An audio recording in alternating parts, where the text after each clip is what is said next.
Primeiro de tudo, agradecer aí ao Bartolomeu pela apresentação, né? Foi bem, bem gentil, né? Se bem que só uma correção, está mais perto dos 30 do que dos 40 artigos, mas, enfim, a gente está chegando lá, né? Mas obrigado pela apresentação, obrigado pelo espaço que o programa está concedendo, é um prazer. A gente é da casa, mas mesmo assim a gente fica feliz de poder ser lembrado para apresentar o trabalho para todo mundo, né? Então, boa noite a todo mundo. Então, quando a gente se ofereceu, né, eu estava conversando para dar as contribuições, então eu pensei em falar sobre um tema que eu tenho atuado muito, que é o estudo teórico computacional de novos nanocarbonos em 2 dimensões. Né? O título talvez não acho que eu fiz o título muito sucinto, talvez não deu para entender mais ou menos de maneira mais específica o que eu ia falar, mas eu vou deixando mais claro agora durante a apresentação. Tá? Mas é como o Bartolomeu falou,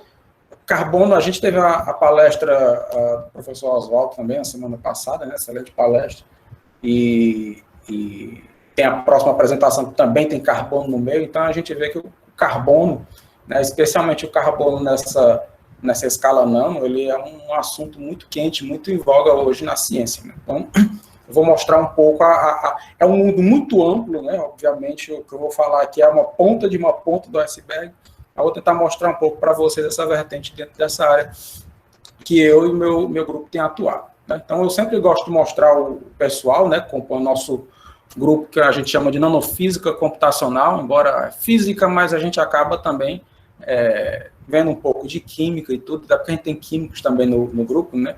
Mas o grupo tem eu e a professora Aldilene, que é a minha principal colaboradora do país, ela está lá no Maranhão, atualmente, está na UFMA, e também tem uma colaboração aí do Alex, que é um professor do IFMA, do IFP, perdão, do campus de Parnaíba, né? Ele deve estar aí. E tem o pessoal aí, Caio, Anderson, Paloma, Tainá, Fabrício, Mário, né, o David, que são o pessoal que trabalha comigo desde a graduação até o doutorado, e tem o pessoal ainda, né, tem o João também, o Fábio e o Davidson, que são outros parceiros aí que ainda vão fazer doutorado, mas que já tem uma interação com a gente aí, né? O nosso trabalho, tá? E, consequentemente, também o que é um pouco, assim, não só, mas eu vou tentar concentrar mais o tema da palestra, nosso trabalho se concentra no uso de ferramentas computacionais para se investigar as propriedades físicas, químicas e outras propriedades de sistemas em nanoescala. Tá?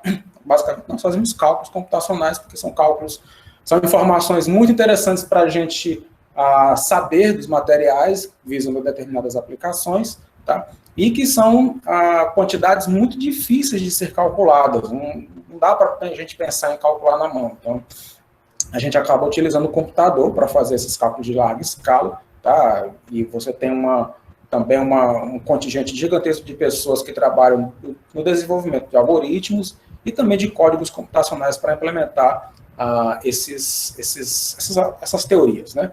Então, os nossos cálculos se concentram principalmente em cálculos de estrutura eletrônica, tá? Embora também a gente faz, em menor parte, cálculos de transporte eletrônico, e também um outro interesse, como o Bartolomeu falou no começo da apresentação, é o desenvolvimento de algoritmos e pacotes computacionais visando a aplicação, né, em nanociência. Tá? Então, esse é o nosso trabalho, basicamente é ao invés de a gente usar o laboratório propriamente dito, trabalhar com as estruturas no mundo real, a gente trabalha com elas no mundo virtual, né, que combina até muito com o momento que nós estamos passando aqui.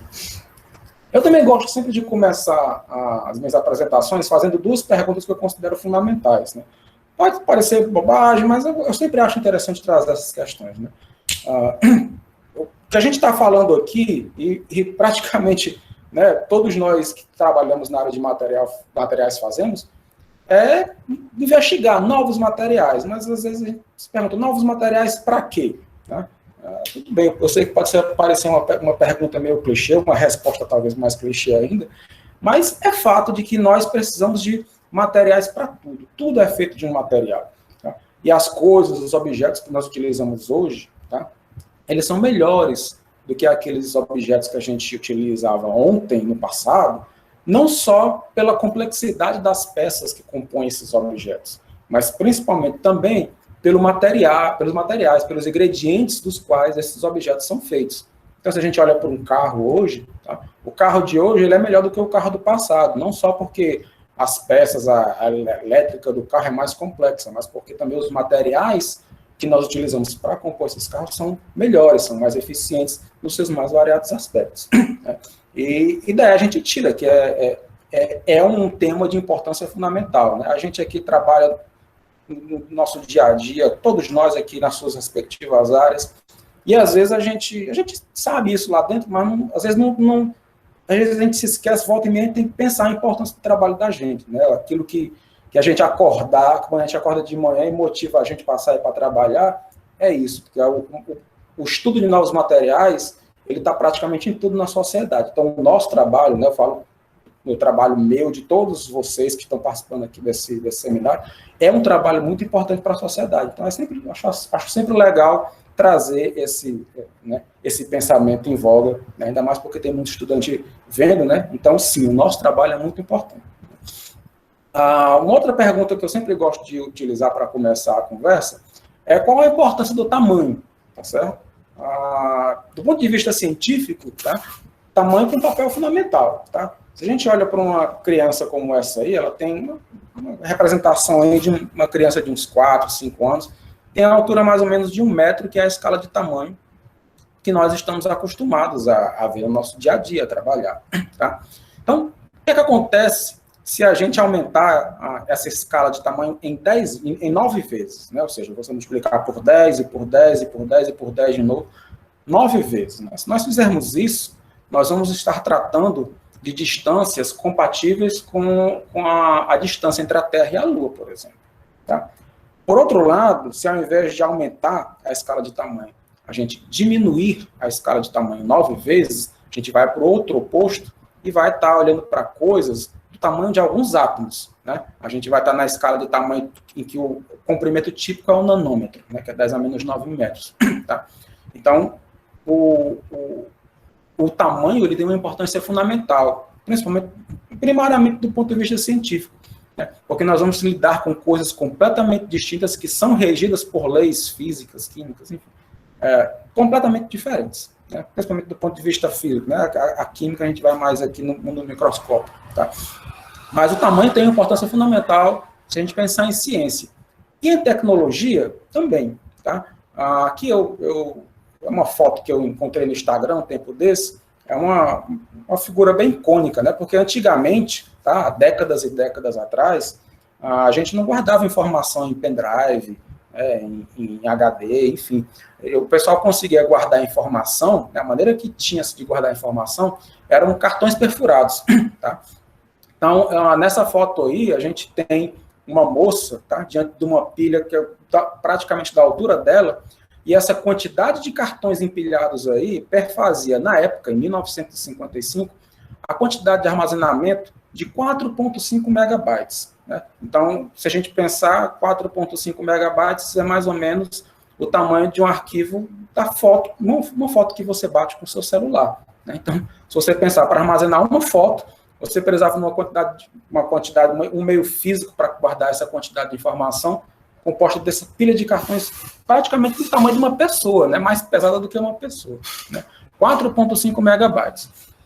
No ano seguinte, né, a IBM lançou um disco rígido, né? Eles conseguiram construir um disco rígido, tá? Que vocês estão vendo aí, esse trambolho do tamanho assim, de quase 3 geladeiras, né? De 2, 3 geladeiras, precisando de vários homens para carregar.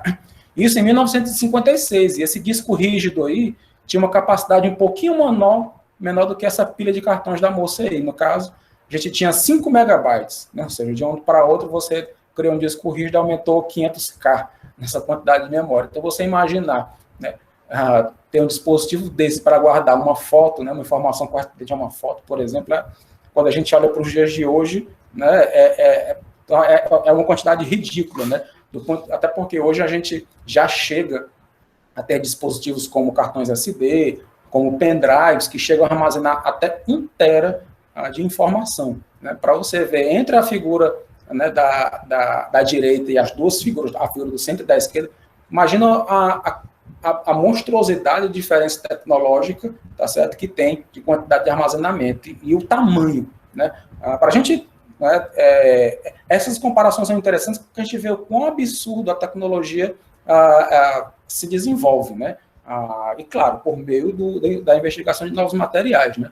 Eu, até quando estava preparando a apresentação hoje, eu resolvi fazer uma conta simples de padeiro, né? Para tentar medir quanto seria 1 terabyte, né? Essa quantidade que a gente hoje consegue armazenar até num pendrive, né? Enfim, hoje está um pendrive mais caro, mas enfim, já dá para encontrar. Quanto seria 1 terabyte em quilogramas em 1955? Tá? Então, se a gente fizer uma contazinha simples de padeiro, tá? 1 terabyte é cerca de 1.000 gigabytes, e cada gigabyte vai dar aproximadamente 1.000 megabytes. Tá? Então, se você pegar 1 terabyte dividido por 5 megabytes, que era o armazenamento daquele HD da IBM em 1955, tá? Você vai ter, e para armazenar 1 terabyte naquela época, a gente precisaria de 200.000 HDs, que nem aquele da IBM em 1955. Né?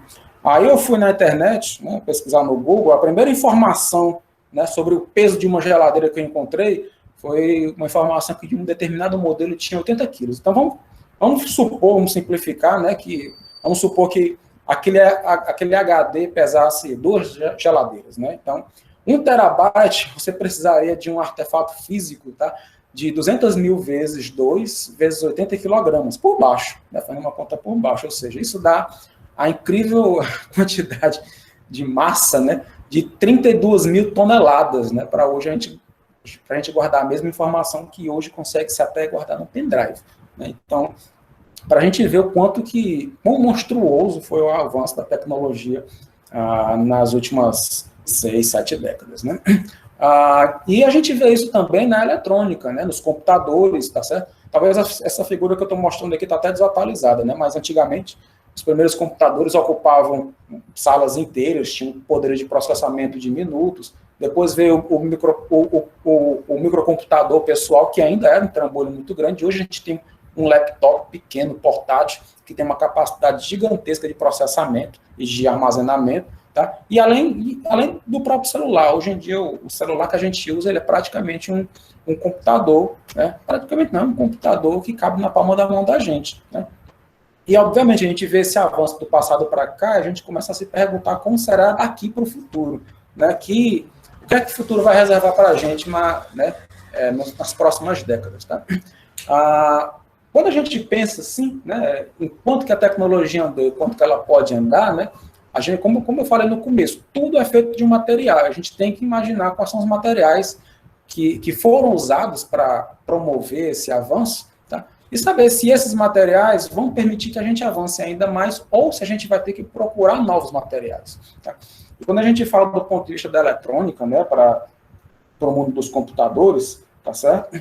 O material básico, o ingrediente básico que permitiu esse avanço de processadores cada vez mais potentes foi o silício. Tá? O processador, tá, basicamente, é um dispositivo pequenininho, de alguns centímetros quadrados, que você tem um wafer de silício, onde fazem-se um processo de litografia e você acaba imprimindo ali, construindo milhões e bilhões de transistores no espaço de alguns centímetros quadrados. E o que vai medir o quão potente ali vai ser o teu processador, né, grosso modo, é o número de transistores, que são elementos básicos da eletrônica, tá? Quantos bilhões desses transistores você pode empacotar dentro desse chip?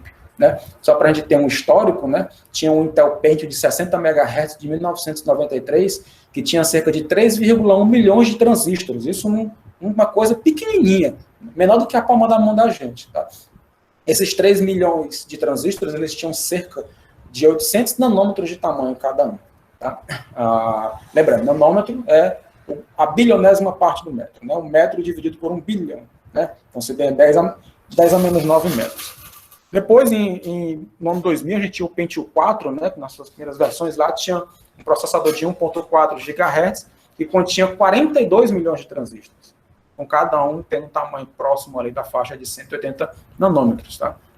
E depois, já mais atualmente, a gente teve o Intel Core i7, tá? Em 2014, que já tinha 1,4 bilhão, né, de transistores, com o tamanho já aí na faixa de 22 nanômetros. E hoje, tá certo? No mercado, a gente já tem dispositivos, seja processadores celulares que já tem transistores, tá certo? Que tem a faixa de tamanho de 7 a 10 nanômetros. E o pessoal está, né, trabalhando para diminuir ainda mais essa escala de tamanho e chegar lá a 5 e etc. e tal. Tá? Essa aqui é uma imagem, tá? Talvez do estado da arte aí, desses nanotransistores, tá? Que já são usados em dispositivos hoje. Né? Isso aí são os FinFETs, né? Que parece ele é montado assim em pé, como se fosse uma aleta, né? E quando você vê ali no topo, ele tem uma largura de 6 nanômetros, tá? Embora, tá certo? O tamanho do dispositivo propriamente é 6 nanômetros, mas, na verdade, o dispositivo ele precisa de um espaço maior, ele ocupa um espaço maior no processador, porque você tem a ligação dos eletrodos, a menor parte do dispositivo é o transistor propriamente dito. Você tem ainda os eletrodos, tá? Você tem um espaço entre eles ainda, tem questões de dissipação, tem a questão do gate, que você utiliza para operar esse transistor. Então, embora essa parte ativa tenha 6 nanômetros, na verdade, na prática, você vai ter um dispositivo que ocupa um tamanho maior, tá certo? De 30, 50, tá certo? Chega até microns também, dependendo da direção que você olha, tá certo? Então, um grande desafio hoje é a gente conseguir, tá, empacotar mais e mais transistores no menor espaço de tempo e procurar fazer cada vez mais dispositivos melhores e mais eficientes, né? Seguindo a lei de Moore, os fabricantes, eles tentam seguir essa lei de Moore, que diz que você tem que dobrar as capacidades de processamento a um certo espaço de tempo. Agora, me foge a memória, não sei se há 2 anos, enfim. Que teve uns desvios dessa lei de Moore, mas os fabricantes estão tentando voltar a trazer de volta, né, a lei de produção nesse sentido. Mas, enfim, é uma área cheia de desafios, porque o silício ele está alcançando o limite dele, tá certo? Vai chegar uma hora que, dessa forma como é utilizado o silício, não vai dar para a gente continuar o desenvolvimento, né, de fazer transistores, de empacotar cada vez mais transistores no mesmo espaço físico, tá? Então, para isso, em ciência, a gente já começa a estudar, já estamos continuamente, né? Mas, previamente, antes das coisas virarem tecnologia, na ciência, a gente já está estudando, anos e anos antes, novos materiais que possam vir a constituir novos paradigmas para a eletrônica no futuro. Tá? E como a gente, pela conversa que a gente está tendo, não tem outra, a gente tem que trabalhar na nanoescala. Então, a gente vai precisar, se a gente quer melhorar a tecnologia, tem que falar de transistores, né, de dispositivos na escala nano. E na escala nano, tá certo? Tudo é mais difícil, porque algumas leis da física clássica para sistemas mesoscópicos, elas não vão funcionar. Começa a ficar cada vez mais forte o papel da mecânica quântica, tá? na descrição das propriedades físicas desses sistemas, tá certo? Como eu tenho um amigo que trabalha numa empresa de semicondutores dos Estados Unidos, e ele me fala que, às vezes, o pessoal quer cada vez mais fazer um dispositivo menor e quer tentar usar as equações clássicas com correções e mais correções para tentar descrever o comportamento, mas chega uma hora que não dá, porque o dispositivo é tão pequeno que o efeito quântico aparece e você não pode mais usar aquela relação clássica. Então, é um novo campo, né? é um novo terreno que a gente tem muito a descobrir e a entender, tá certo? E hoje, tá certo, em ciência já existem diversos materiais que são estudados pela comunidade, tá? Tem os de cálculo genético de metais de transição, tem materiais baseados a fósforo, tá? Que é como o fosforeno, e também tem os materiais de carbono, tá certo? Que talvez são alguns dos materiais que ficaram mais famosos na comunidade científica, né, nos últimos tempos, especialmente há tempos atrás, porque teve um prêmio Nobel voltado a um material de carbono, tá certo? E a pesquisa do nosso grupo ela é principalmente focada no carbono, tá? A nano não é só carbono, né? Tem muita gente que fala sempre de carbono, não é só carbono, tem muitos outros materiais, mas o carbono ele se mostra como um dos principais atores nesse papel aí, tá certo? Nessa área, tá? O carbono, se a gente olhar do ponto de vista fundamental, é um elemento muito versátil, ele é capaz de formar estruturas estáveis muito fortes e raras, como o diamante, ao mesmo tempo que pode formar estruturas frágeis e mais abundantes, como o grafite, tá certo? Essas eram as formas alotrópicas que a gente conhecia do carbono até ali a década de 80, tá certo? E como eu vou falar já, de algumas décadas para cá, começaram a aparecer várias outras formas alotrópicas em nanoescala do carbono. Tá? Por que o carbono é tão interessante, tá certo? Devido às suas propriedades intrínsecas, se a gente olhar a sua estrutura eletrônica, a sua estrutura atômica. Tá? Quando a gente vai buscar os novos materiais, se a gente olha para a tabela periódica, logo a gente pensa, né, nessa segunda fileira, né, segunda linha aí que começa no lítio e vai até o neônio, né, que é onde o carbono se encontra ali, que é o elemento com o número atômico 6. Esses elementos, tá certo? Eles têm a característica, tá certo? De terem, tá certo? Duas camadas, né? E a sua segunda camada, a sua valência, é composta pelos orbitais 2s e 2p. E esses dois orbitais, eles possuem uma pequena diferença de energia entre eles. Tá? O fato dessa energia ser pequena, essa diferença entre eles ser muito próxima, tá?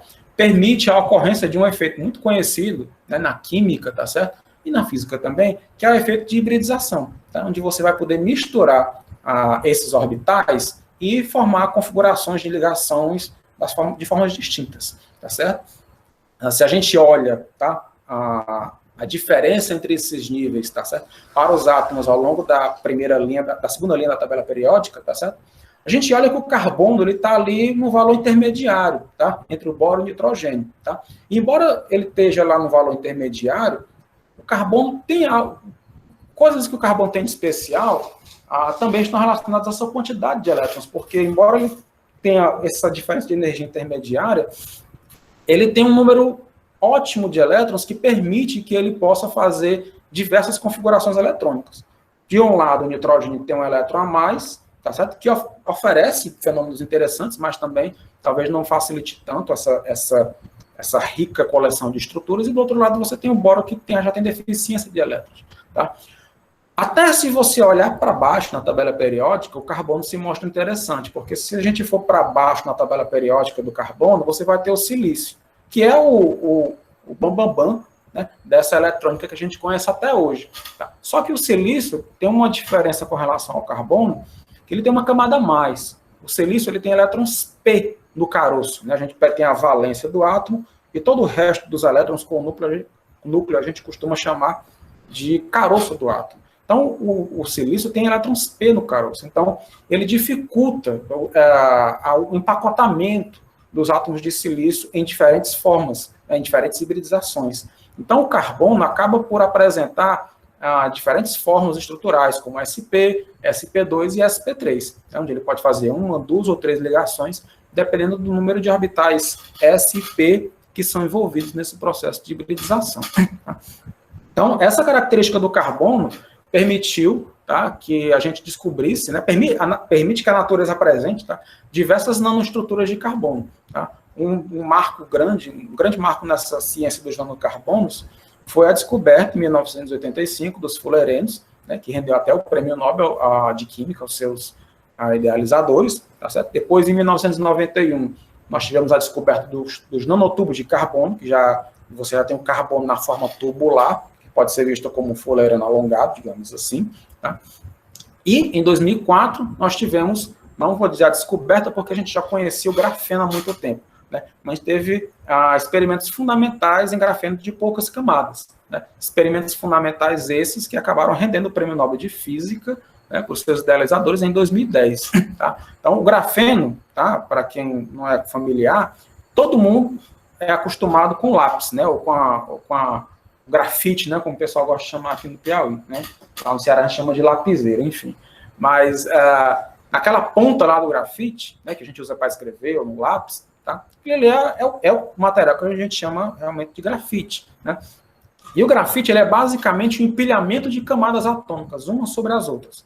E em cada uma dessas camadas, os carbonos estão dispostos de modo a formar hexágonos, como essa figura aí que vocês estão vendo à esquerda. Tá? E se você pegar uma única camada do grafite e isolar, você vai ter a estrutura que a gente conhece por grafeno.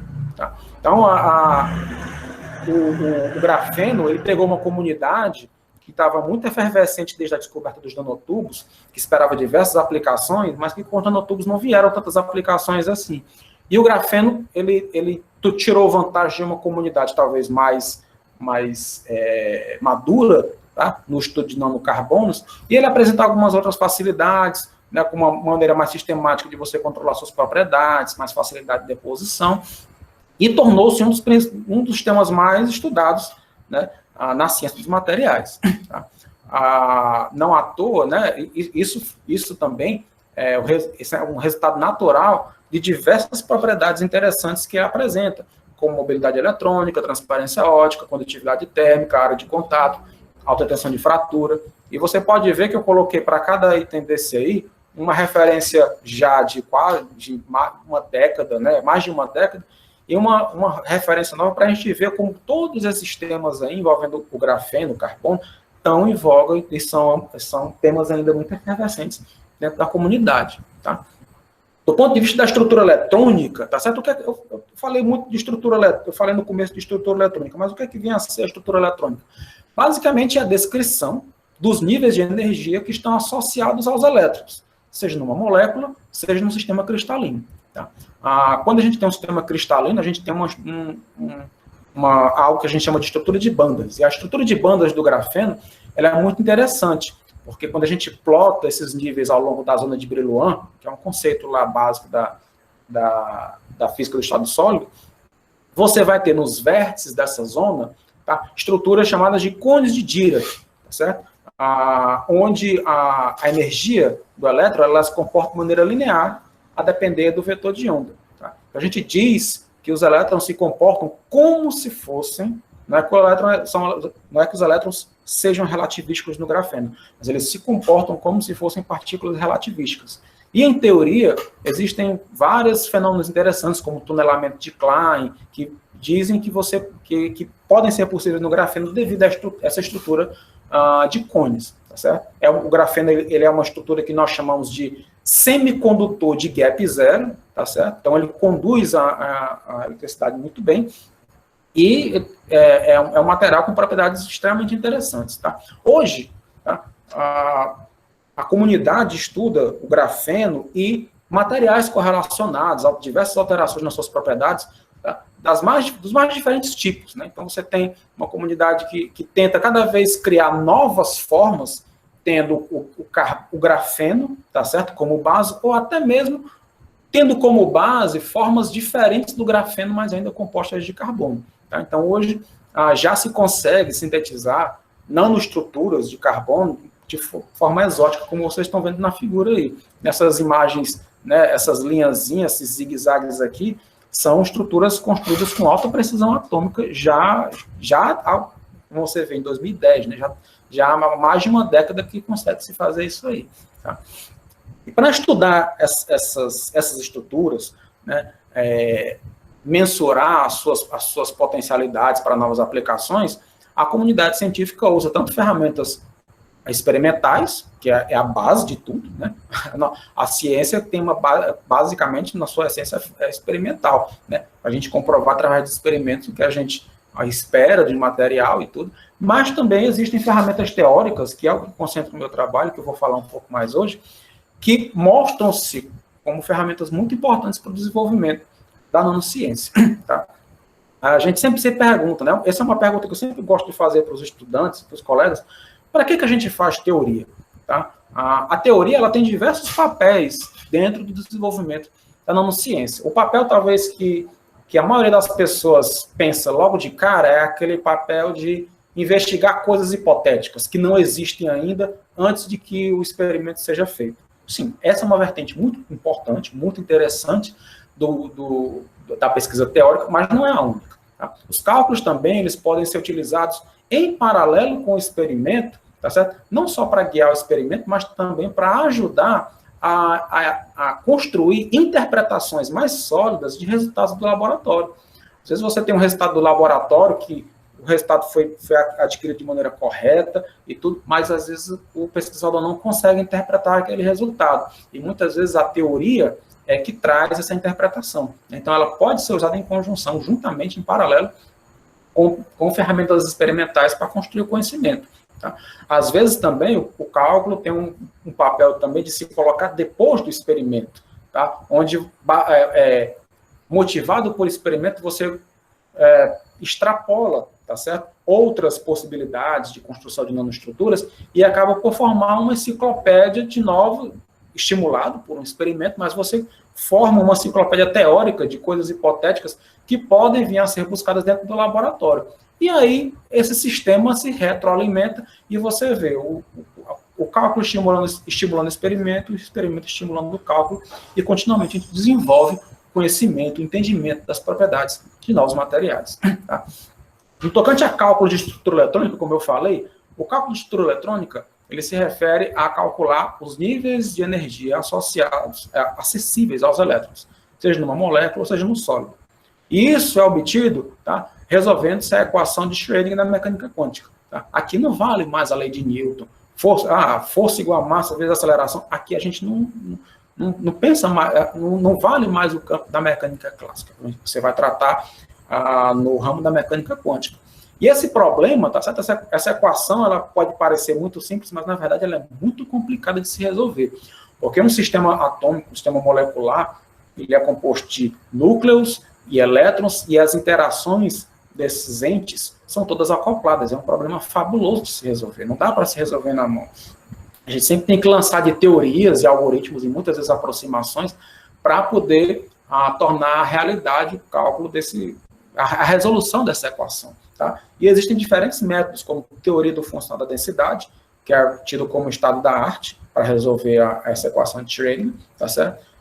Tem também métodos mais simples, mas que permitem uma maior liberdade no que diz ao tamanho dos sistemas que você estuda, a quantidade de sistemas que você estuda, como Tati-Bade, entre outros, certo? Quando a gente vai aplicar, tá certo, essa equação de Schrödinger, quando você vai querer resolver a equação de Schrödinger para um sistema cristalino, tá? Um sistema com periodicidade translacional, tá? A gente tem o surgimento, né, das bandas de energia. Tá? Então, no sistema cristalino, as bandas de energia se revelam como faixas contínuas de energia, separadas eventualmente, tá? Por intervalos proibidos de energia. Tá? Então, aqui no eixo vertical a gente representa a energia, e aqui nessa linha verde, tá, a gente tem a representação do nível de Fermi, que é a energia que separa os estados ocupados dos desocupados. Então, quando você tem uma banda semi-preenchida no sistema, você tem um sistema que nós chamamos de metálico, porque ele vai conduzir a eletricidade muito bem. Tá? Qualquer energia é capaz de excitar um elétron para essa banda que a gente chama de banda de condução, que é a banda que está acima do nível de Fermi, tá? E o material conduz muito bem. Tá? Quando essa energia de Fermi, esse nível do mar de elétrons que separa os estados ocupados dos desocupados, está dentro de um intervalo de energia proibido, nós dizemos que o sistema é semicondutor. E esse sistema semicondutor ele é a base para muitos dispositivos em nanoeletrônica, em eletrônica, né? Não só em nano, mas em eletrônica tradicional. Porque ele conduz eletricidade, mas sob certas condições. Ele permite que você controle essa corrente elétrica. Um metal, nem sempre você consegue desligar o sistema. O semicondutor ele permite que você faça isso. Então, o semicondutor ele é o ingrediente básico, tá, da eletrônica, tanto da tradicional quanto da nanoeletrônica. Tá?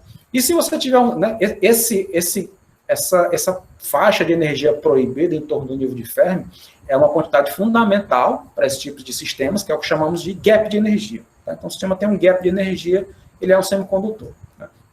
Já se esse gap for muito grande, tá? A gente tem um sistema que é dito isolante, porque você não vai conseguir fazer esse sistema conduzir a eletricidade, conduzir a corrente elétrica. Tá?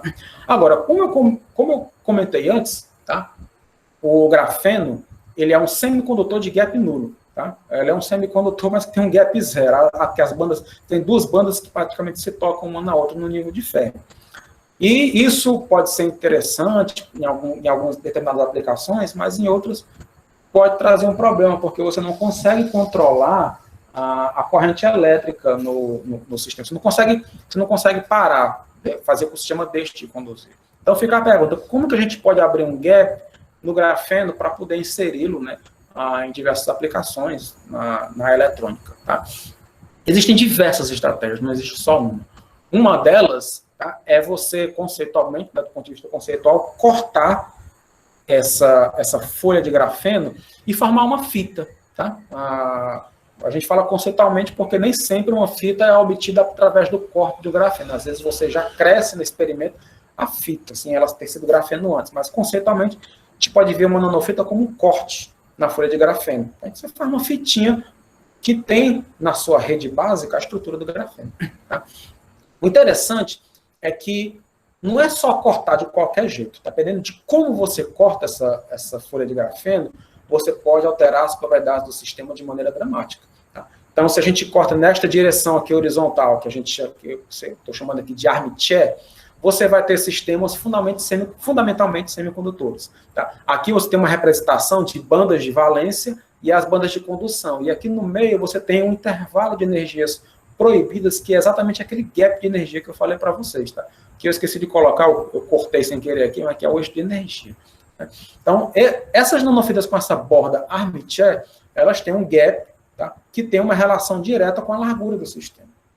Já se você cortar nessa direção enviesada aqui, que nós chamamos de zigue-zague, o sistema se comporta de maneira diferente. Tá? Primeiro, que esse sistema ele vai apresentar uma estrutura eletrônica dependente do spin eletrônico. Então, o spin eletrônico, o sistema ele vai adquirir uma direção preferencial para o spin eletrônico nas bordas do sistema. Tá? Então, você pode ter uma borda de spin up e spin down, dando um estado antiferromagnético, que é semicondutor, que é o estado fundamental, o estado de mais baixa energia do sistema. Mas também é possível você ter um estado em que as duas bordas têm um spin apontando para a mesma direção. Tem um sistema que a gente chama de ferromagnético. Já esse sistema é um sistema metálico. Então, fundamentalmente, do ponto de vista teórico, você pode ter um sistema que pode se comportar como uma chave a partir da escolha do estado magnético do sistema. Tá? Mas o interessante é a gente ver aqui que, olha só, cortou o grafeno, ele não continuou com a mesma propriedade eletrônica do grafeno de semicondutor de gap zero. Ela virou, em determinadas formas de corte, virou semicondutor, em outra forma, ela virou metálico, que pode se transformar em semicondutor através de ainda uma característica adicional, que é esse estado de polarização de spin.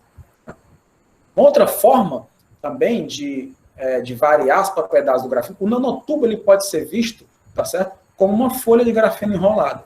Tá? Quando você enrola uma folha de grafeno para formar um nanotubo, tá, esse sistema ele pode se comportar tanto metálico quanto semicondutor, dependendo de que forma você enrola o tubo, de que direção você escolhe para tomar o eixo do tubo e proceder com o enrolamento. Tá? Eu sempre falo isso, que essa figura aqui, eu sempre digo, isso é uma construção conceitual, porque às vezes as pessoas são tentadas a achar que o nanotubo é formado através, literalmente, do enrolamento do grafeno, mas não necessariamente se dá dessa forma. O nanotubo, a forma de sintetizar no experimento, ele já cresce como nanotubo. Né?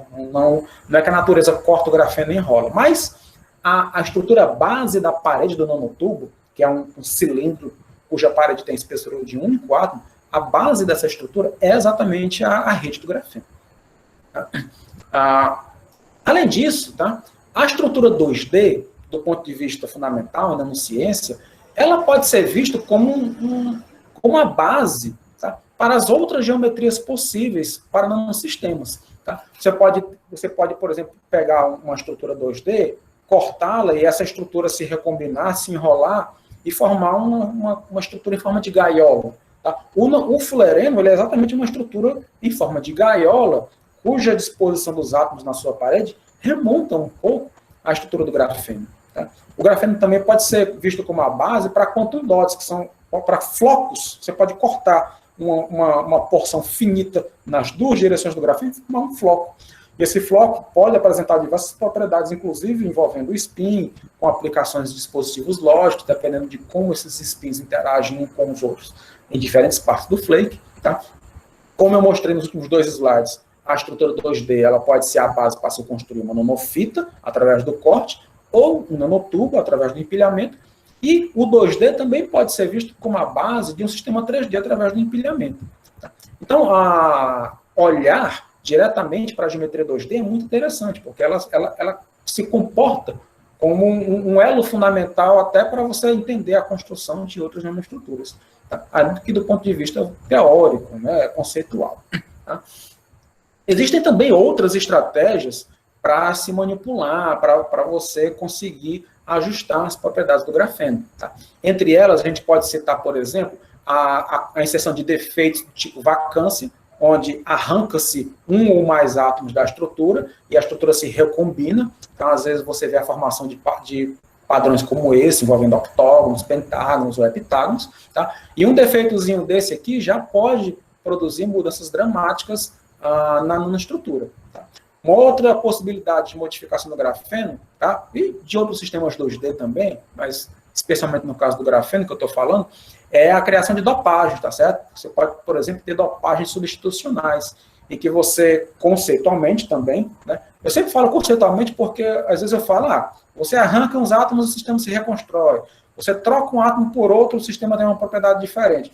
E, obviamente, do ponto de vista experimental, como fazer essas coisas é um outro desafio, é um outro mundo. Tá? Eu só estou falando do ponto de vista, né, da teoria, que a gente tem a liberdade de construir o sistema até certo ponto, da maneira como a gente quer, e investigar de antemão que propriedades esse sistema vai ter. Então, você pode também inserir dopagens substitucionais. Eu posso pegar o grafeno, por exemplo, arrancar um átomo de carbono e colocar um nitrogênio no lugar, ou colocar um boro no lugar, ou outro elemento. Isso vai produzir mudanças significativas. Tá?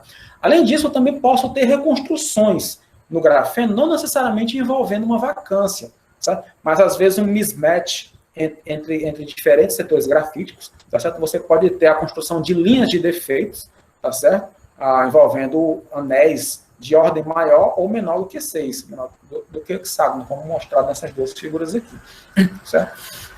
Um outro tipo de modificação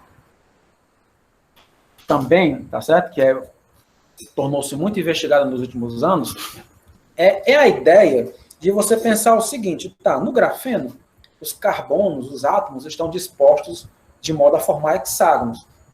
E a gente se pergunta, será que essa é a única forma de você organizar átomos de carbono com hibridização sp2, fazendo 3 ligações cada um num plano? Será que essa é a única forma, a única rede possível de organizar átomos de carbono? E a resposta é não. Tá? Uma forma simples que a gente tem de ver isso é olhando para um defeito chamado de Stonewales, tá? Em que você pega, por exemplo, 2 átomos de carbono, que formam uma ligação no grafeno, e você imagina rotacionar essa ligação de 90 graus. Novamente, estou falando do ponto de vista teórico, do ponto de vista experimental, não é um processo simples. Pode ser feito com um laser, com um experimento controlado, é possível, né? Mas, do ponto de vista conceitual, a gente pode imaginar rotacionando aqui uma ligação e automaticamente, onde você tinha 4 hexágonos, você tem agora um par de pentágonos e um par de heptágonos. Tá? Você forma um defeito 5577. Se a gente imaginar e distribuir esses defeitos de maneira contínua ao longo da folha, você vai acabar tendo estruturas em que ficam completamente distintas do grafeno. Um dos primeiros exemplos nesse sentido foram os Hakelides, tá? Estudados já lá 20 anos atrás, né? Em 2000, tá? Onde os irmãos Terrones, né, como a gente conhece aí, eles conceitualmente imaginaram redes de carbono, tá? Em alguns casos livres de hexágonos. Então você tem esse Hakelite R57, que é formado exclusivamente de pentágonos e heptágonos. Você tem estruturas formadas por uma mistura de pentágonos, heptágonos e hexágonos, tanto numa geometria hexagonal quanto numa geometria oblíqua. Tá? Então, observe que em todos esses casos aqui, o carbono ele é sp2, no sentido de que ele se liga a outros 3 átomos de carbono em um sistema plano, ainda com espessura de um único átomo. Então, não dá para organizar os carbonos em 2 dimensões só com hexágonos. Você pode também organizar de formas mais distintas. Nesse caso aqui, esse aqui é a que a gente chama de densidade de estados do grafeno, que mostra aqui a densidade de estado 0 no nível de Fermi. E esses sistemas, eles não abriram um gap, né? Eles foram todos sistemas metálicos, mas levantaram essa questão para a comunidade de que você pode reorganizar o carbono, pelo menos do ponto de vista conceitual, né, em outras formas. Tá? Aí a pergunta, quais são as regras que regem a maneira que o carbono se organiza em 2 dimensões, tá certo? Existe um conjunto de regras matemáticas bem simples, tá certo? De se entender, não é ciência de foguete, é uma coisa bem simples que remonta até de coisas que a gente aprende no ensino médio. Tá? Por exemplo, o pessoal, quem puxar mais pela memória, tá certo? Quem não tinha tanto problemas com matemática, vai lembrar lá no segundo ano do ensino médio, que tinha uma parte do estudo de poliedros, né? A gente tinha lá a relação de Euler, que associava o número de faces, o número de vértices e o número de arestas de um poliedro, tá?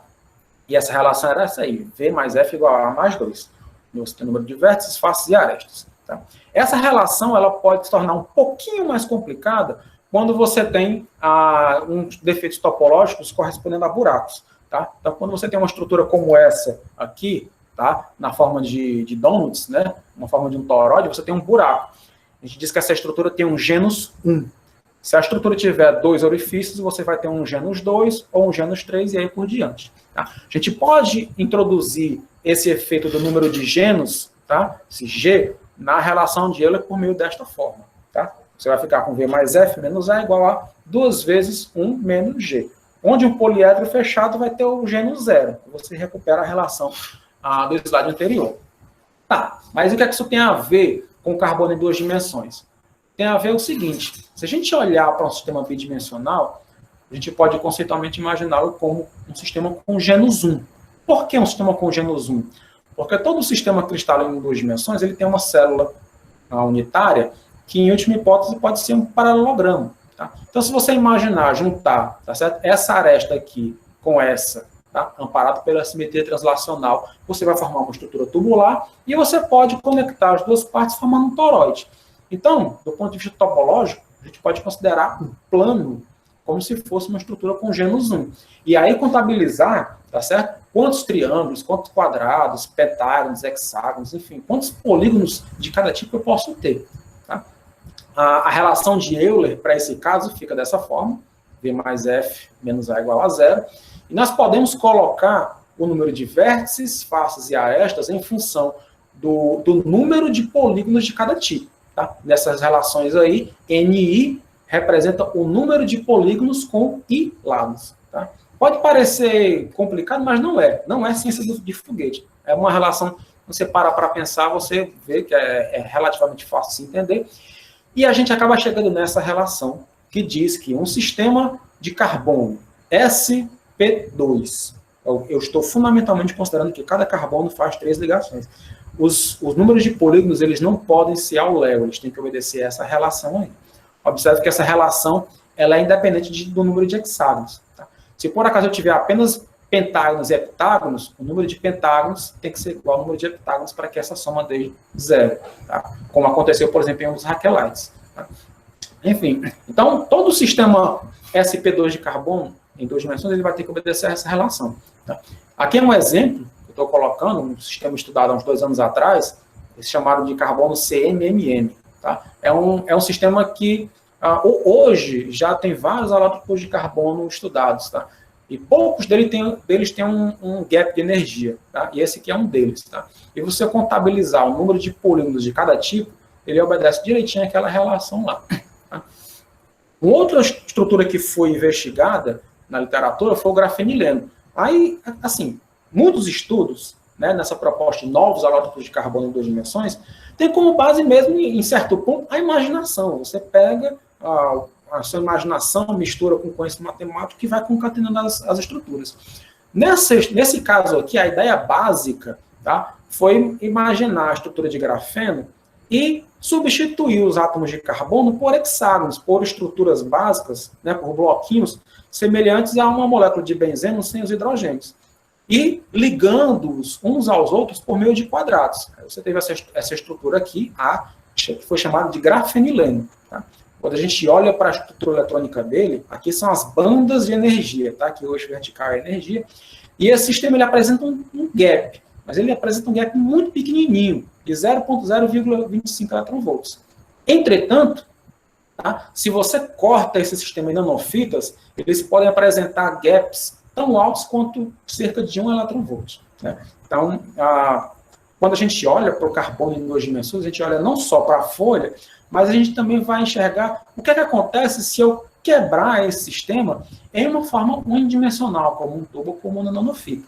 Tá? E nem sempre a resposta de como o nanotubo ou a nanofita vai se comportar a depender da sua versão 2D, essa resposta nem sempre é elementar. Que às vezes o sistema 2D ele tem uma propriedade e o sistema em uma dimensão, a fita, o nanotubo, tem uma propriedade completamente diferente. Tá? Então, é fundamental que se estude, que se faça, de fato, os cálculos para entender essa relação. Tá? Agora, como eu falei, a gente, na teoria, é muito cômodo para a gente imaginar as estruturas e simplesmente construir. Mas é sempre importante a gente tentar ter um pé no experimento, tentar ter um pensamento e imaginar, pelo menos, a viabilidade experimental de se criar essas nanoestruturas. Tá? E, nesse sentido, já existem vários experimentos experimentais, já há mais de uma década, que avançam muito no sentido de sintetizar nanoestruturas de carbono com geometria controlada. Muitos desses experimentos usam o conceito de reação assistida por superfície. Tá? Esse aqui é um exemplo já bastante antigo, tá? 2010, que mostra que, dependendo da escolha do precursor, tá certo? Molecular, você faz uma reação auxiliada por uma superfície metálica, esses precursores, eles se concatenam, formam estruturas unidimensionais, e eles acabam perdendo os hidrogênios na lateral e formando uma nanoestrutura cristalina. Tá?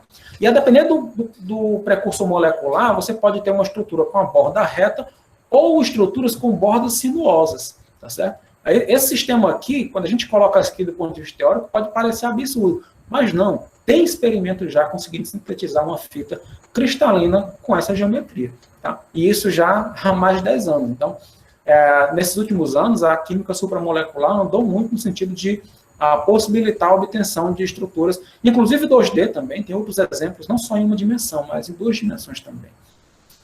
Então, nesse sentido, muitas vezes na teoria também, a gente, às vezes, tem as ideias teóricas tendo como inspiração o experimento. Tá? Esse aqui foi um exemplo, aqui já estou passando para as contribuições do nosso grupo. Tá? Aqui do lado esquerdo, eu mostro, hipoteticamente, né, como foi conceitualmente a construção do grafenileno a partir de um bloco hexagonal. Tá? Aí uma ideia que nós tivemos no nosso grupo foi, e se ao invés de eu concatenar blocos do tipo fenil, você imaginar blocos do tipo naftil, né? Semelhante a uma molécula de naftaleno sem os hidrogênios, e concatená-los uns dos lados, um ao lado dos outros, por meio desses quadrados. Nisso aí a gente conseguiu montar 2 redes diferentes. Essas aqui indicadas na figura B, que nós chamamos de, respectivamente, de naftileno alfa, de naftileno alfa e naftileno beta, a depender da forma como nós concatenamos as moléculas. Tá? Aqui você tem as estruturas, né, periódicas e as suas células unitárias. Esse foi o trabalho da Maria Lúcia, uma estudante que não está mais com a gente, agora ela está fazendo doutorado no Ceará. Foi o trabalho de mestrado dela aqui na física da UF. Né? O caso alfa, tá, nós mostramos que é um sistema que tem um comportamento metálico. Tá? Ele difere do grafeno, que ele não é mais aquele semicondutor de gap null, ele é de fato um sistema que tem bandas cruzando o nível de ferro. Tá? E o beta também, é um outro sistema que vai apresentar bandas efetivamente cruzando o nível de ferro. Porém, o que acontece quando a gente corta esse sistema nanofitas? A gente foi investigar isso também. Não só olhar como é o comportamento eletrônico do 2D, mas o que acontece se eu cortar. Né? Então, a gente cortou ao longo de diferentes direções. Tá? Aqui nessa monte de gráfico, qual é a mensagem que eu quero passar para vocês? É que não importa a direção que você corte, o sistema vai sempre ter bandas cruzando o nível de ferro. Nessas figuras, eu não sei se está muito pequeno para vocês verem, mas a energia zero é onde está marcada a energia de ferro. Tá? Então, você vê sempre sistemas com bandas cruzando o nível de ferro, ou seja, você tem sempre nanofitas que têm comportamento metálico. Tá? Não importa se você corta numa direção ou em outra. Tá? A direção X ou a direção Y. Esses sistemas vão se comportar de forma metálica. Tá? Porém, o que a gente observou é que esses sistemas, intrinsecamente, têm propriedades dependentes do spin.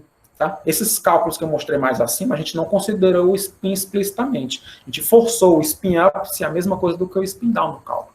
Mas quando você faz um cálculo mais realista, deixando o spin relaxar, tá? Você vai ter uma propriedade eletrônica que abre um gap. A abertura de um gap que ocorre devido à redistribuição eletrônica resolvida por spin, que diminui essa recursão eletrônica e permite a abertura desses gap de energia. Tá? Então, é um sistema que, embora o 2D seja metálico, na sua versão 1D, ele se comporta fundamentalmente como semicondutor. Tá? A gente foi além e, o grafenileno é o acoplamento através de quadrados de grupos tipo fenil, e o naftileno de grupos tipo naftil. E se a gente juntar os dois, né? Quando a gente juntou os dois, a gente chegou numa estrutura como essas aqui mostradas do lado direito, tá? Que a gente chamou de naftileno gama, tá? Porque ele, embora a maior molécula seja de naftileno, mas ele tem uma mistura também com o grafenileno, tá? Esse foi um trabalho do David Joseph, que é um aluno de doutorado lá do Maranhão, que trabalha sob a orientação da Aldilene, tá? Então, nesse caso, nós mostramos que esse sistema se comporta como um semicondutor, porém um gap bem minúsculo, né? Um gap de cerca de 0,1 eletronvolts, um gap muito, muito curtinho, né? Mas o interessante é que os estados de fronteira, eles têm uma característica de se distribuir ao longo de linhas na estrutura. Eles não se distribuem de maneira uniforme nas duas direções. Eles formam estados que se delongam ao longo de uma direção e que se alternam, tá certo? Na outra dimensão. Por exemplo, aqui, ó, você vê que nessa região aqui que eu estou indicando, você não tem a formação de uma nuvem eletrônica. Isso pode impactar por demais o sistema se eu cortar esse sistema na forma de nanofitas. E realmente é isso que a gente mostra. Tá? Se a gente corta paralelo a esses estados quase unidimensionais, o sistema é semicondutor, mas com um gap muito próximo do sistema 2D. Entretanto, se eu cortar na direção oposta, tá? Eu vou cortar ortogonalmente, de maneira ortogonal a esses estados. E você vai ter a abertura de um gap mais largo. Tá? Porém, esse tipo de propriedade tem que ser vista com muito cuidado, porque em nano, uma coisa interessante da nano, que às vezes é bom, mas que às vezes é ruim, é que basta um átomo, às vezes, para mudar a propriedade do sistema. E aqui, se você pegar um sistema cortado ao longo da mesma direção, mas cortado com detalhes levemente diferentes, você acaba por ter uma ligação, um link entre esses níveis aqui ortogonais à fita. E você acaba resultando em sistemas com gap, além de ser indireto, com gap muito mais próximo do sistema 2D. Esses sistemas, tá certo? Novamente, a gente sempre tem que pensar um pouco do ponto de vista do experimento. E a gente olha, essas estruturas que eu estou mostrando, elas têm esses quadrados, e a princípio, pode-se pensar, será que esses quadrados são realmente estáveis? Será que eles são factíveis mesmo de ocorrer na natureza? E sim, a gente já tem trabalhos experimentais que mostram o crescimento de nanoestruturas de carbono que tem a presença desses quadrados. Tá? Então, isso pavimenta, tá, o caminho e nos leva a crer que estruturas como essa podem ser sintetizadas num futuro próximo, tá certo? Ainda motivado por experimentos, a gente fez um outro trabalho em que a gente tinha olhado, eu me esqueci de colocar a referência aqui, mas depois quem tiver interesse eu posso passar, que eram experimentos baseados no desmembramento de fullerenos. Tá? O pessoal lá fez um experimento em que eles desmembraram fullerenos construindo moléculas com esse aspecto aqui. Aí, do ponto de vista teórico, foi o que a gente pensou. O que acontece se eu concatenar essas moléculas formando estruturas unidimensionais, monofitas, ou estruturas bidimensionais? Tá? Esse foi um trabalho de mestrado do Iago, tá? Um estudante que trabalhou com a gente aqui na física, também da UFP. Tá? E a gente mostrou que, dependendo da forma como você concatena essas moléculas, você pode ter propriedades completamente distintas. Aqui tem essa estrutura aqui, a gente chamou de folha 1 de fullereno aberto, tá? Que tem essa formação desses octógonos, essa rede quadrada, e ele tem um comportamento metálico, porque você vê essas bandas cruzando no nível de ferro. Entretanto, se eu pegar as mesmas moléculas, mas ligá-las de uma forma diferente, a ter esses poros mais largos, você acaba por ter um sistema semicondutor, porque você tem uma região proibida de energia aqui. Então, você tem um material que, na sua forma 2D, já tem um gap de energia. Além disso, quando cortados em nanofitas, esses sistemas também apresentam um gap que depende diretamente da forma como você corta essas nanofitas. Seguindo um follow-up desse trabalho, a gente acabou tendo uma outra ideia, que foi de pegar essas folhas de fullereno aberto e reduzir a dimensionalidade dela enrolando, formando nanotubo de carbono. Tá? Esse foi um trabalho da Paloma, tá? Que é uma estudante de doutorado nossa, que está terminando o doutorado agora em outubro, né? Era para ter defendido agora em julho. Se não fosse a pandemia, era capaz de a Paloma estar defendendo hoje, né? Agora que eu parei para pensar, né? A gente está com a previsão de defender agora em outubro, né? Mas ela pegou essas estruturas 2D e enrolou, e para ver qual é a propriedade que elas vão ter se você formar nanotubos, tá? O interessante que a gente mostrou lá é que quando você enrola nanotubos, devido à forma dessas bandas de energia, o sistema ele vai sempre ter a mesma propriedade do plano. Ou seja, uma folha, esse tipo de folha, Quando ela é metálica, os nanotubos de carbono formados vão ser sempre metálicos. Se a folha é semicondutora, a folha vai ser, o nanotubo vai ser sempre semicondutor. O que pode ser um aspecto, do ponto de vista prático, interessante, porque os nanotubos de carbono tradicionais, de grafeno, eles têm uma propriedade que, dependendo de como você enrola, ele pode ser metálico ou semicondutor. E nem sempre é fácil você controlar qual tipo de nanotubo você vai ter no experimento. Então, desse ponto de vista, tá certo? Essas nanoestruturas, elas podem ser mais robustas no sentido de você saber qual vai ser o caráter eletrônico do sistema. Tá? Além de tudo, nos casos em que o sistema é semicondutor, a gente mostrou que eles podem se comportar até como um transistor de efeito de campo, porque você pode colocar aqui um gate, né, aplicar um campo elétrico transversal à estrutura, e a partir do campo elétrico transversal, à medida que você aumenta o campo, você acaba por fechar o gap de energia do sistema metálico. Então, você pode, eventualmente, ligar ou desligar esse sistema através da aplicação de um campo transversal. Né? Esse trabalho teve uma visibilidade grande na época no ano passado, né? Saiu até na capa da Carbon, né? Nos deixou muito felizes, foi a primeira capa do grupo. Né? Enfim. Bom, nessa área existem diferentes tópicos relacionados. Como eu falei, eu estou mostrando uma ponta do iceberg da nanociência do carbono. E ainda na minha área, isso aqui também só é a ponta de um iceberg. Tá? Existem várias outras estruturas de carbono em duas dimensões, como os grafinos, por exemplo, que possuem hibridização mista. Eles têm uma mistura de carbono sp com carbono sp2. Tá? Também tem sistemas com dopagem, você pode, né, variar as propriedades desses sistemas com dopagens. A gente também tem sistemas híbridos, em que a quantidade de heteroátomos é tão grande que não faz mais sentido em falar de um sistema de carbono dopado, mas você tem um sistema híbrido, né? Principalmente com boro, nitrogênio, fósforo e silício, que são os elementos mais comumente utilizados em conjunção com carbono. Tá? A hidrogenação dessas estruturas também pode acarretar em mudanças significativas nas propriedades eletrônicas. Tá? Também a interação de fármacos e outras moléculas de interesse, como eu falei muito aqui, transformação em nanofitas e nanotubos.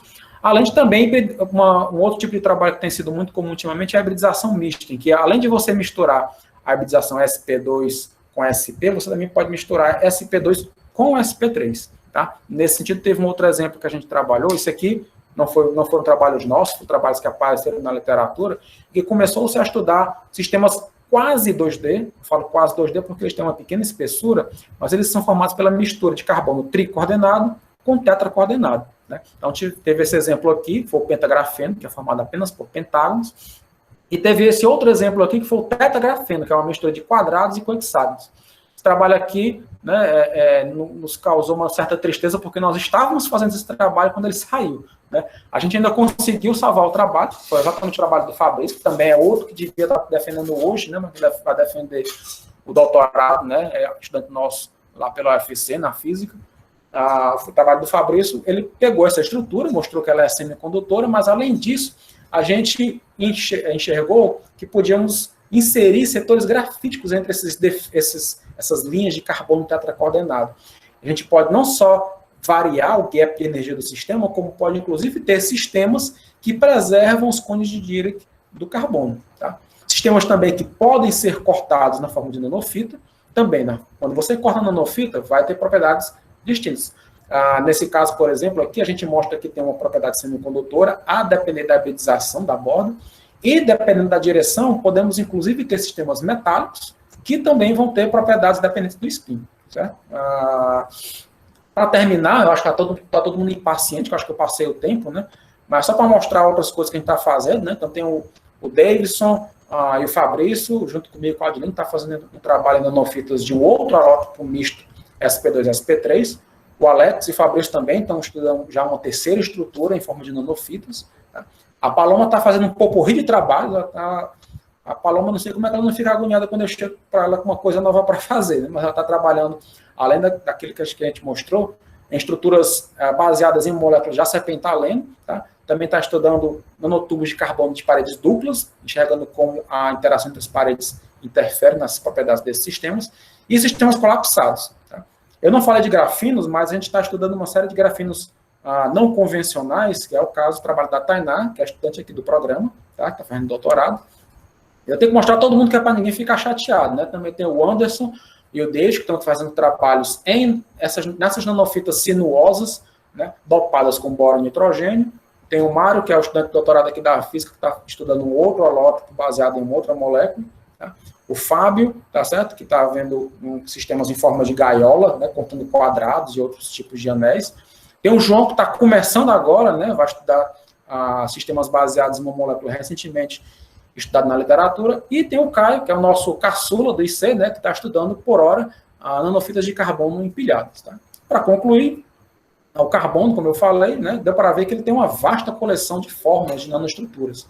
E as nanoestruturas 2D dos carbonos, elas vão muito além do grafeno. Tem um conjunto enorme de possibilidades, né, com propriedades que dependem diretamente da estrutura atômica, com uma resposta não trivial para a relação entre o sistema 2D e o sistema 1D, e além de ser um tema com diversas possibilidades de trabalho. Né. Por fim, agradecer às instituições que participam, que apoiam, né? A gente tem uma colaboração muito forte lá no RPI, nos Estados Unidos, com o professor Vincent Meunier, né? E, por último, e não menos importante, a todos vocês pela paciência de me aguentar esse tempo todo. Muito obrigado. Eduardo, obrigado. Excelente apresentação. Parabéns aí pela gama de trabalhos que você faz aí com seus colaboradores, né? Agora a gente vai passar para a parte das perguntas, Eduardo. O Kelvin deve ter te mandado já as perguntas. Estou vendo aqui. Tá? Certo. E, às vezes, chega aqui e pergunta no chat. Eu já estou olhando aqui, chegou, e no final sempre chega. Certo. Tá? Já chegou mais uma no chat aqui. Então, eu começo pelas tuas ou pela do Kelso aqui? Você pode começar pela do Kelso. Já chegou para você? Aí, Eduardo, só queria pedir para você ler a pergunta também. Sim. Leio sim. Então, vamos aqui. Começando. O Carlos Souza, né, perguntou aqui pelo YouTube, né? O nitreto de boro tem estrutura muito parecida com o grafeno, em termos de propriedades e aplicações. Quais as semelhanças e quais as diferenças com o grafeno? E quais as perspectivas futuras? Tá. Foi uma estrutura que eu não mostrei aqui, mas o Carlos, muito bem informado, falou do nitreto de boro. Se a gente olhar para a estrutura do grafeno, deixa eu ver se tem algo grafítico aqui mais próximo. Vamos voltar aqui um pouquinho aos slides. Tá? O nitreto de boro, vamos pegar mais para cá. Pronto. Certo. Carbono, né? Esse aqui é o grafeno, né? É uma ilustração típica do grafeno. No nitreto de boro, você não tem carbono. Você tem apenas átomos de boro e nitrogênio alternando. Tá? Então, eles ficam só alternando. Essa é a mesma estrutura, só que trocando por boro e nitrogênio alternados. Então, cada nitrogênio tem 3 átomos de boro como vizinho. Cada boro tem 3 nitrogênios como vizinho, vice-versa. Né? Do ponto de vista eletrônico, existem diferenças marcantes. Certo? Porque, embora o sistema tenha a mesma quantidade de elétrons, mas você tem um heterossistema, né? Você tem heteroátomos. Então, esse sistema ele acaba por abrir um gap de energia. Tá? Então, enquanto o grafeno é um semicondutor de gap nulo, tá? O nitreto de boro ele é um semicondutor com um gap muito grande. Salvo engano meu, agora me foge a memória, mas acredito que já é na faixa de cerca de 5 eletronvolts. Talvez não faça sentido nem a gente chamar o nitreto de boro mais de semicondutor. Ele já vai realmente se tornar o que eu ilustrei aqui, que é um isolante. Tá certo? Então, assim, do ponto de vista de aplicações, por exemplo, a gente pode imaginar, viu, Carlos, o nitreto de boro, por exemplo, como um bom substrato para você colocar o grafeno. Né? Existem estudos nesse sentido aí também. Né? E de repente, também você pode ter heteroestruturas. Tá? Você pode ter estruturas que têm uma composição mista de boro, carbono e nitrogênio. Tá? Existem resultados. Esse sistema grafítico hexagonal com boro, carbono e nitrogênio, ele é muito interessante, tá? Porque o carbono ele tende a se segregar do BN. Tá? Então, você pode formar ilhas ou então caminhos. Então, ele pode também, do ponto de vista fundamental, servir para conduzir o sistema, né? Conduzir a corrente através do sistema pelos canais de carbono. Né? Então, esses são alguns exemplos interessantes de aplicações e perspectivas futuras. Tá? Espero que eu tenha conseguido responder o Carlos Souza. Tá bom, Carlos? Obrigado pela pergunta. Aí depois tem o Adriano Santana. tá? Ele me parabeniza pela apresentação. Muito obrigado, Adriano. Foi um prazer. Ele diz o seguinte: os dispositivos eletrônicos, por exemplo, células solares, uma variedade de componentes e várias combinações possíveis de diferentes materiais. Gostaria que você comentasse sobre o desenvolvimento de modelos no âmbito nacional e da UFPA, que possam identificar quantitativamente as melhores combinações de semicondutores e outros componentes, bem como sua montagem. Adriano, eu vou ser sincero, é uma área que eu não atuo muito, talvez não vou dizer que não tem, eu não conheço. Aqui o pessoal, de repente é um colega meu, com eu converso aqui acolá e eu não sei, né? Mas eu não estou a par dos detalhes do que o pessoal tem feito aqui na UFP, tá certo? E assim, na minha área, não é exatamente a minha área, né? Eu sei que tem gente que vê nesse sentido aí, mas eu, infelizmente, não vou saber lhe responder muito bem, porque nessa aplicação de nanocarbonos para células, né, como você falou, solares, eu vou ser sincero, para não dizer o que eu não sei, eu vou preferir dizer que não conheço, mas tem gente que trabalha observando isso aí, só não sei dizer quem, em que sentido. Tá? Peço desculpas aí pela resposta. Né? Professor Edivane Muniz pergunta, ele fala, parabéns, eu agradeço, professor, muito obrigado.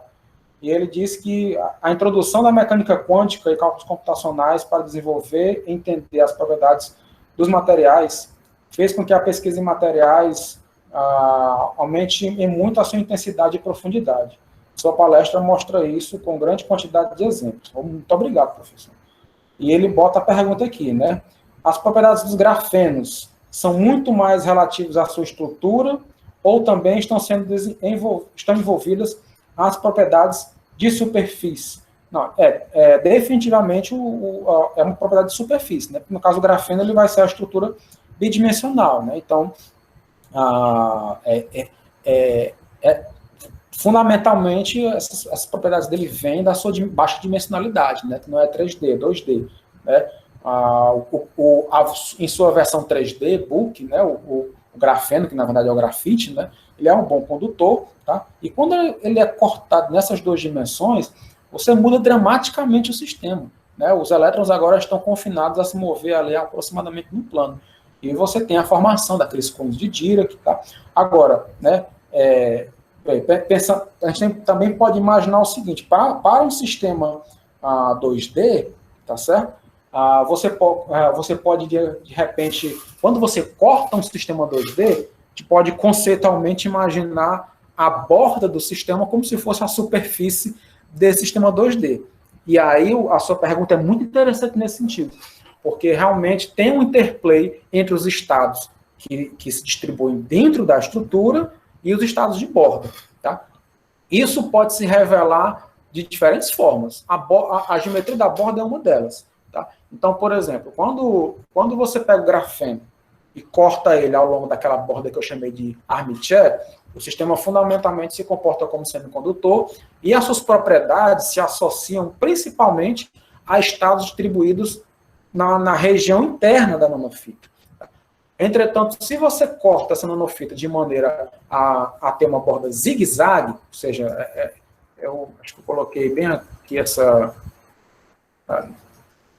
coloquei mais aqui embaixo, né? Pronto.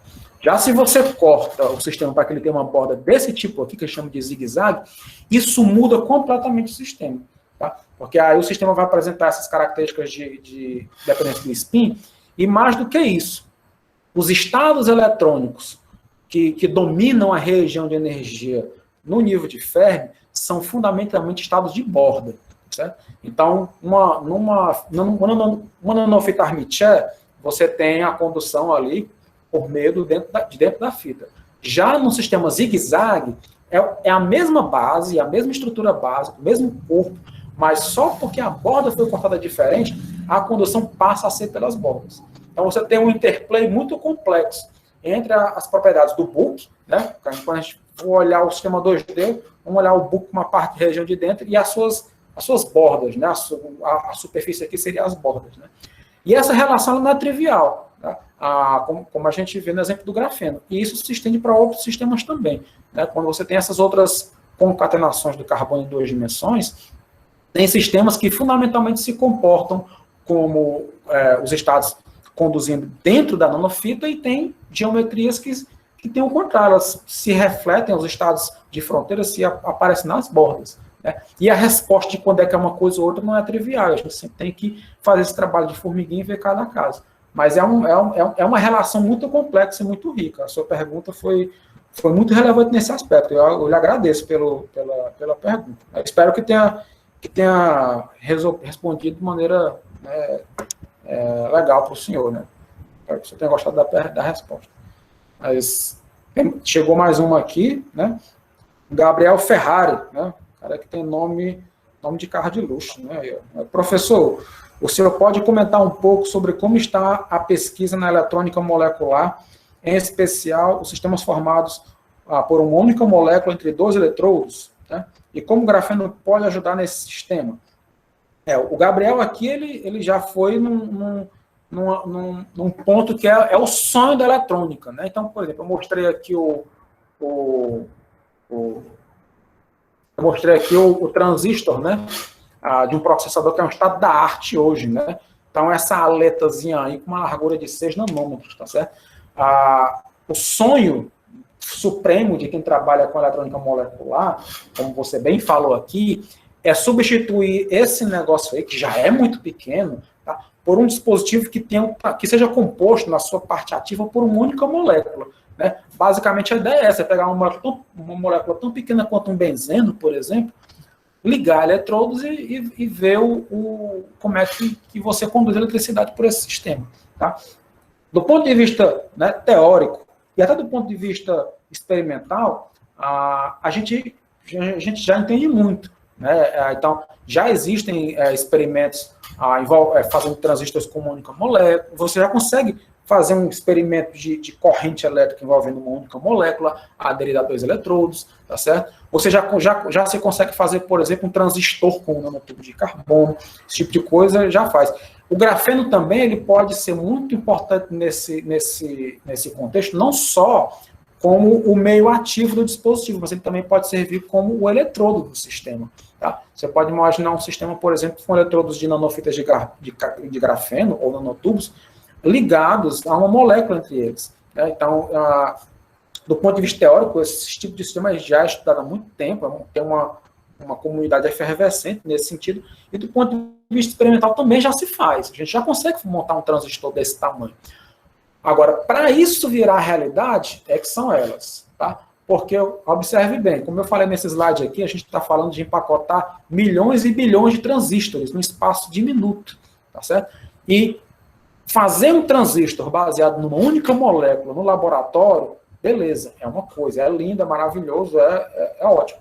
Mas você conseguir fazer isso de forma reprodutível, sempre do mesmo jeitinho, e além disso, conseguir empacotá-los de maneira organizada, tá certo? E produzir em larga escala, são desafios que ainda colocam a gente na ciência longe da fábrica, longe da tecnologia que vai entrar numa fábrica e que vai para a prateleira das lojas, aí, dos shoppings da gente. Tá? Do ponto de vista de pesquisa, sim, a gente já consegue fazer esse tipo de coisa, tá, Gabriel? Mas, assim, ainda existem muitos desafios para fazer isso sair da ciência e virar tecnologia, o que é comum, né, na ciência. Né? Por exemplo, fibra de carbono, que hoje é uma coisa tão simples, que a gente vê em capacete de moto e tudo. Houve um dia que, quando começou a ser pesquisado na universidade para virar aplicações militares ultrasecretas para depois virar popular, demorou décadas. Né? Então, realmente tem um delay ainda, que a gente ainda tem muito a caminhar nesse sentido. Né? Mas vai chegar uma hora que assim, essa ponte vai ter que ser fechada, porque essa tecnologia atual baseada no silício está fadada a chegar ao seu fim. Certo? Espero que eu tenha conseguido responder a sua pergunta, certo, Gabriel? E obrigado pela pergunta. E agora eu fico com vocês aí. Tem mais perguntas ainda? A princípio não, mas assim, eu tenho uma pergunta aqui que eu tinha deixado aqui para fazer no final. Uhum. Rapidamente, eu acho que dá para tu responder. Eduardo, é o seguinte, quando se abre o gap, né, em carbonos dimensionais, existe a possibilidade de ter acoplamento spin-órbita né? Que aí permitiria a utilização dele na vala eletrônica também. O acoplamento spin-off no carbono ele é muito fraco. Né? Uhum. Tem muita gente que faz cálculos, mostra e tudo, mostra até fenômenos interessantes, né, envolvendo o carbono. Agora, muitos deles, às vezes, só se revelam com, por exemplo, com campos magnéticos muito, muito altos, que acaba se tornando sendo impraticável. Né? Mas, assim, de repente, tem gente que estuda também a interação de repente, esses efeitos eles podem ser maximizados por meio da interação com o substrato e tudo. Né? É um tema que eu não tenho muita familiaridade, mas eu já vi alguns trabalhos nesse sentido. Né? Do ponto de vista puro mesmo, simplesmente o sistema mesmo self-sustained, né? Ele vai ter esse acoplamento spin-off é muito fraco. Mas, de repente, tem gente que estuda também, principalmente essa deposição sobre outros sistemas que pode acabar por maximizar isso aí, mas eu não sou muito familiar com o tema, né? Mas enfim, é isso aí.